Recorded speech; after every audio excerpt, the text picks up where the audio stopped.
Doing? I hope you're all keeping well. This video is predominantly, well, basically aimed at people living in the Republic of Ireland. But if something similar or a similar type scenario occurs in your own country, this will be a very useful time to discover who the enemy within is and to punish them accordingly, never spending another penny on them ever again. On October 22nd in Ireland, we have a full opening up.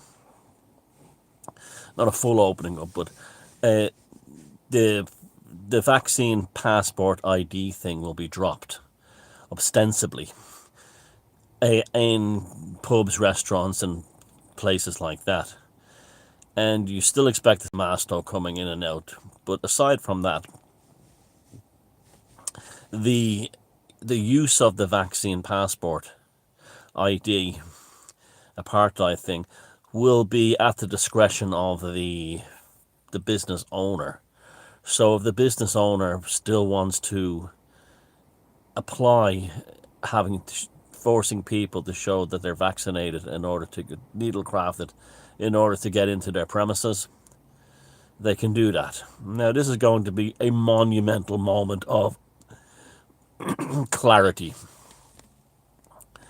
You're going to have, I know this is Ireland, you're going to have certain fuckwits who have businesses who will continue to implement the ID.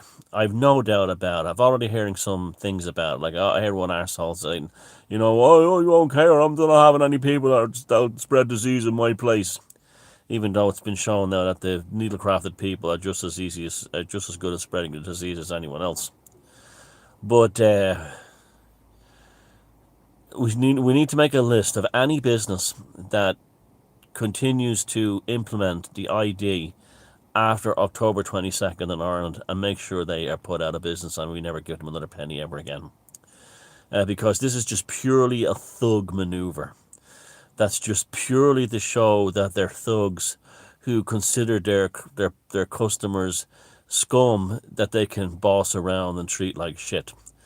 Now, I've stopped following Bohemian Football Club in Dublin, which I've been supporting since I've been 8, because the club has implemented this scheme of showing your ID, and apparently because the club is now run by woke IPA sipping soy boys, and it really is. They've even got a climate change officer in a football club. I'm not joking you.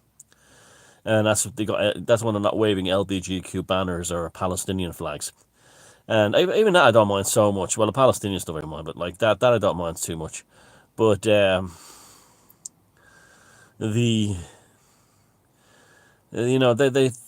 never step on that stadium ever again. Never. Well, not it's if they dropped on the 22nd I might, but if they don't, I never will, because they're just IPA sipping soft boys who are woke, and for some reason we all know that this needlecraft has become a political thing. It's, if you're a lefty or a woke, you're in favour of it, and if you're not a lefty or woke, you're feelings about it. It's really bizarre. It's all about control, isn't it? Giving the government complete control. But we're going to see on the 22nd who really are the pieces of shit in this country, and the ones who will continue to implement it, even though they don't have to, should be remembered for what they did and be boycotted eternally. That's what I feel about it, because they're just being sectarian. Oh, not sectarian, but there should be a word for it. Like vaxitarian or something like that, for the sake of it. That's all. Just for the sheer power trip fun of it. You get these publicans, these certain types of publicans who think they're fellas who run pubs, who think they're gods, mortal gods upon this earth, and love banning people and barring people and throwing them out of their pub, and loving throwing their weight around. Come back here. I'm not serving you. Just because they feel like it. Just to exercise their power, they'll bar someone now and ever again. A lot of those types will probably continue to implement this, apartheid ID. Of course, you should just boycott them forever and make sure everyone knows it. And again, list the comments below to name and shame. Now, the reason why this has happened is because our initial boycott worked. Do you remember when I said that we should boycott them all? not even get takeaway because they unless they're only serving outdoor food and outdoor drink with no requirement for needlecraft ID, we should name and shame them because they're actually encouraging a what you call it an apartheid thing. Now the Irish Times on their blog that like 14 people probably listen to took my voice from one of my videos, called me a well-known, a very something like an internationally well-known conspiracy theorist or something like that. They called me, or a conspiracy theorist with an international audience, big international following, something like that. They called me. Thank you very much, but which I'm not a conspiracy theorist. I'm just not at all. I'm interested in that stuff, but basically in terms of if you'd have put me against next to most conspiracy theorists, I'd be considered a complete normie. But they didn't mention my name. They just used my voice, and they put this like really bizarre piano music over it, and it was just very strange. It was just very strange. But they kept talking about prior to that, they associating the right wing fascism with being skeptical about needlecraft, and I was kind of hoping they would mention my name because with half Jewish family, tons and tons of black, gay, all different races, friends and supporters, they'd have a hell of a hard time defending that if it came down to it. But stupidity isn't the new thing among the hacks in journalism. But it was a really bizarre episode. It was really bizarre, really strange. But like I said, I'm sure the 16 people that listened to that, power broker blog, makes the journalists feel really powerful. They can run home and say to their wives, 24 people listen to the blog today. We're really big. Let's go out and get 4 bottles of wine tonight. No, let's get 8 bottles of wine and get drunk tonight instead of the usual 4. And then write articles on Monday morning about how alcohol is destroying working class neighborhoods while they're having their 8 bottles of wine a night. But yeah, and that was kind of funny. But again, yeah, I have no regrets about that because it did work. It absolutely did work. It did. And when you have nothing else, like the tradies in Melbourne had discovered, when you're in the face of a vicious bureaucratic pen pusher oppression, which is the most vicious and bureaucratic of all oppression, is when all you have left is to boycott someone who's helping them or abiding them. When it's the only weapon you have left to fight with, that's the only weapon you have left to fight with. None of us asked to be put in this position. None of us asked to have our civil rights taken away from us based on a worse than usual seasonal virus. No one is denying that the Rona doesn't exist, or that it's worse than a regular flu, but it's not bodies in the street and bring out your dead, like they tried to make it out to be. But when your civil rights are removed from you, and you're told, even I'm now glad that even some of the frontline staff in the hospitals are waking up, because the doctors and nurses who are not taking needlecraft are now being thrown out on the street basically. And this is no bother to the bureaucrats, because I can tell you for a fact here in Ireland they've already got like huge numbers of Filipinos and other people from the Middle East and India particularly waiting to arrive here to replace those jobs of Irish hospital staff who have been I'm not blaming the Indians or the Pakistanis or the Filipinos. They're just doing their job. They're not bothering anybody.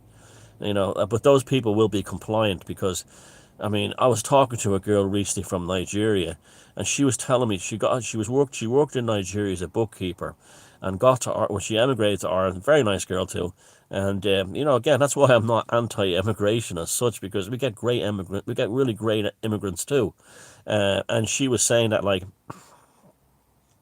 she could not believe her first paycheck when she got it in Ireland. It would have been like a millionaire's paycheck in Nigeria.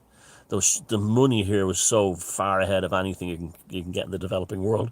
And that's what will happen to the Indian ones and the Filipino ones and the Pakistani ones that they're flying in to replace the Irish healthcare staff who are refusing to take the needlecraft. It really is evil what they're doing.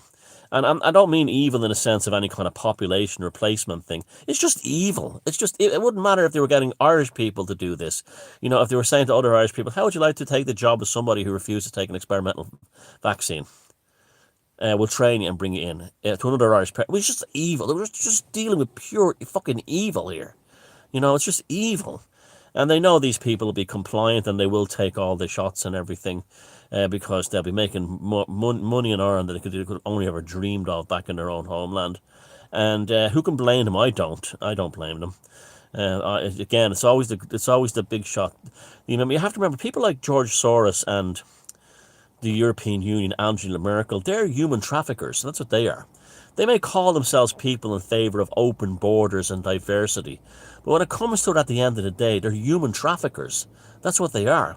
And that's why, you see, I hear so many people pick on the immigrants. It's not really them. You need to get out of that thing. It's the human traffickers who are bringing them over who are the real problem. The kind of people like the human traffickers who in governments and in NGOs and stuff like that. That's what you really need to be angry at. But anyway, yeah. So it's like so that the sheer evil of taking hospitals, medical staff that they were celebrating as heroes, last year, and then saying you won't take needlecraft, bye bye. Here's someone to replace you. And like I said, it wouldn't matter if it was an Irish person or another European they replaced them with. It's still fucking evil. It's evil to do that. And it just goes to show you that they were setting them up for this all along. And that's how dark and sinister it is. I have so much respect for anyone who works in, the HSE here in Ireland or the NHS in England or any of the healthcare providers around Europe and in America and everywhere else who are holding out and still not taking needlecraft. I have so much respect for them. So much respect for them, because these people are going to be portrayed literally as being lowered and paedophiles by the same mainstream media. Like for instance, everybody in the mainstream media who works in mainstream media is a government propagandist. There's no such thing there's no one in the mainstream media that is not a government propagandist. And these people will be told to vilify staff who work in healthcare, the same ones they called the heroes last year. They'll be told to vilify, and they'll treat these nurses and doctors and X-ray technicians and so on as being lower than paedophiles because they didn't take needlecraft, and because they have a vested interest in making them seem lower, because they don't want the average moron who's on a 75th booster going, how come the people who know most about this stuff are the ones not taking it? See, they don't want the average idiot. They don't want the average idiot doing it. So they'll just replace them, hush as quick as they can, bring in people from the Philippines, India, Pakistan, and give them their jobs, and that'll be the end of that. Retrain, and this is awful, evil stuff that's going on here. I mean, the reason I make these videos, and have done for the last year and a half, is to try and get you to understand that your politicians, civil servants, bureaucrats, NGOs, globalists, heads of corporations, and even they're pure evil. They're pure evil. And they may hide behind this whole thing of like, I'm a public servant. But it's like the altruism among the billionaires. It doesn't exist. Altruism among billionaires is ways of buying agendas.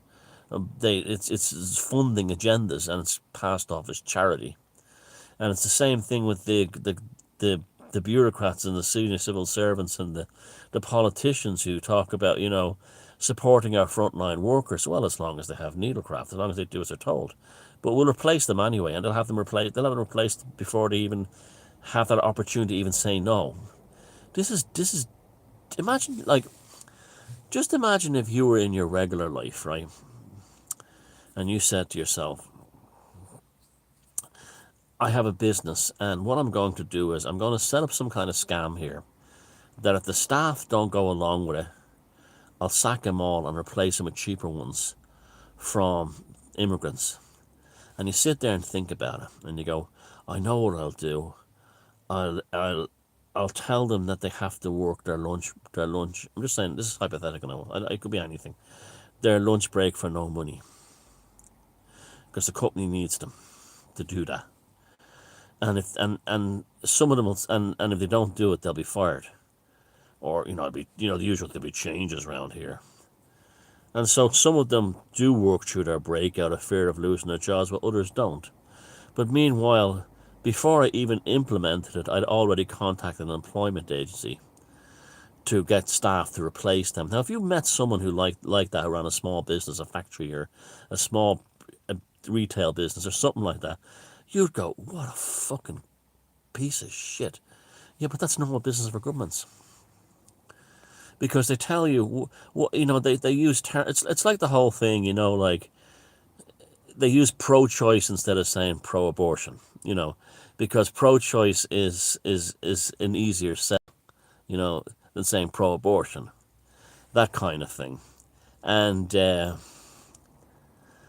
it's the same kind of thing. It's the same. We're doing, we're rehousing refugees. We're human traffickers.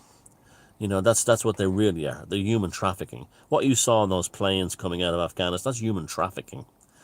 And so on. They don't care about.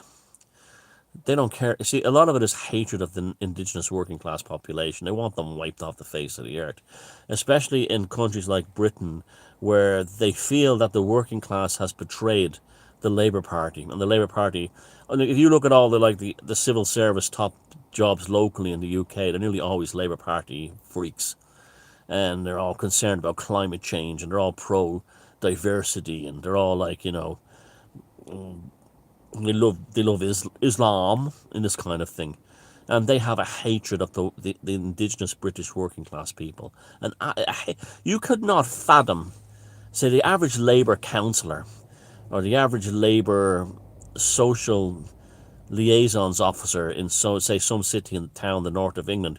You could not fathom the extreme hatred that he would carry in his heart, or she would carry in her heart, for working class indigenous British people. He or she would be blaming them for Brexit. Would be think they're just a horrible, evil racist. They're not wonderful like me. And those types are what fill our governments today. Things like, Brian Gerrish has been warning us for a decade now, over a decade, of common purpose and companies.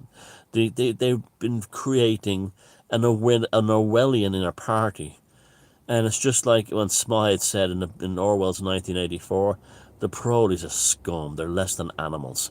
That's how your average, you remember this, and this is why working class people in the UK, stopped voting Labour in their tens of millions, because they started to see what the Labour Party was composed of.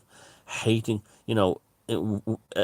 working class hating scumbags, who are, the posters of Greta Thunberg on their wall, and who turned a blind eye to the grooming gangs in the north of England. And this is repeated all over Europe. And it's a hatred of the working class. They just don't want them to have anything.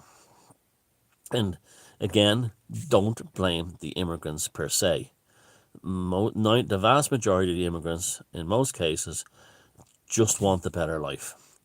And just like you want a better life, and they do it for that reason. I know there's lots of scumbags to get into as well, but there's lots of scumbags already around you, in your own community and family. But always blame the human traffickers who are behind it, the George Soros and people like that.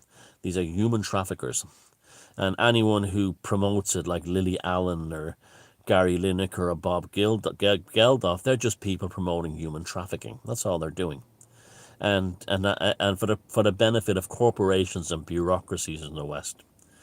So I meandered off there a little bit, but I think that was an important thing. So anyway, those of you who live in Ireland, if you have anyone after the 22nd of October who continue to implement the needlecraft apartheid digital pass, put their list down below and make sure everyone knows about them. Okay, take care. Bye-bye. Have a nice week.